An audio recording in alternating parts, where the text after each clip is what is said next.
My name is Georgia. I am 31 years old. I am a quiet woman. I live with my husband in a small house. His name is Wilson. He is 35 years old. I love my husband more than anything. Wilson is kind, smart, and funny. He always makes people laugh at parties.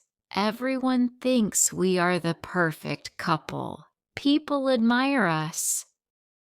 But I have a secret fear inside me. Lately, I have started to notice small things about Wilson that do not make sense. He comes home late every day. His shoes are always dirty. I ask him why, but he did not explain. Other times, I found strange things hidden in the basement. Wilson said, "It is just old junk." I told myself not to worry. I wanted to believe him. He was my husband, my rock. He is my protector. He couldn't be hiding anything from me. But I did not know the truth. One evening after dinner, I was cleaning up the kitchen. Suddenly, Wilson's briefcase fell on the floor. There were papers all over the floor. I saw a newspaper article. The headline said, "Serial killer attacks again. Police is confused." I froze. I looked at the picture in the article. The man in the picture looked exactly like Wilson. My heart stopped beating. My hands were shaking.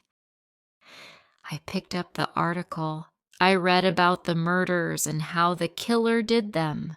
I asked myself, can it really be Wilson? I feel scared. I remember all the small things I ignored.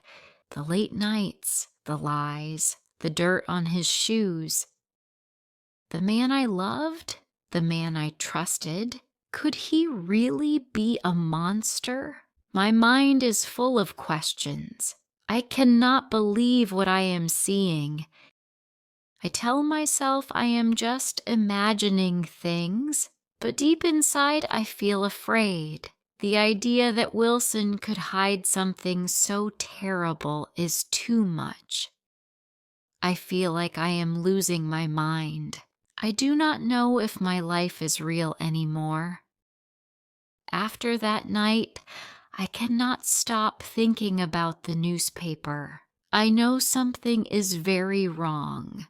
I start to notice more things. Wilson gets strange phone calls every day. He quickly changes the subject when I ask about them. He shouts at me when I ask simple questions. He is moving away from me. Our house does not feel safe anymore. I have no one to talk to. I love Wilson. I do not want to believe he can do something so bad. Maybe I am overreacting, I tell myself. I watch Wilson all the time. I look for clues. I want to know the truth. But every time I try to talk to him, Wilson smiles and makes me doubt myself. He says I am worrying for nothing. I do not tell anyone. What would my friends think? What if I was wrong? So I said nothing. Wilson's behavior changes. He locks himself in his study for hours. When I ask about his day, he gets angry. We do not talk like before. I cannot sleep. I feel like a stranger in my own home. I feel alone. I am scared that my husband could be dangerous. I spend more time alone in the house. I feel weak and upset. One evening, I couldn't take it anymore. When Wilson was out, I decided to search his study. I know it is risky, but I have to know the truth. My heart beat fast. At first, I only found papers and bills. Then, I saw a wooden box. My hands were shaking as I opened it. Inside were newspaper articles and photographs. They were articles about the murders and crime scene photographs. I found notes written in Wilson's handwriting. He had written about the killer. He wrote about the killer's methods. He said the killer was smart and hard to catch. I felt sick. Maybe Wilson wanted to do the same thing. I was scared. I had been living with a man I did not know. Wilson was a bad person. Then I heard Wilson's key in the door. I quickly closed the box. Wilson came in. He looked at me. He knew something was wrong. "What's wrong?" Wilson asked. I could not speak at first. Then I held up one of the newspaper articles. "I found this," I said. "I know about the murders." Wilson's face changes. He looks cold. "You shouldn't have gone through my things," he said. "Are you the one?" I asked. "Are you the killer?" His face told me everything I needed to know.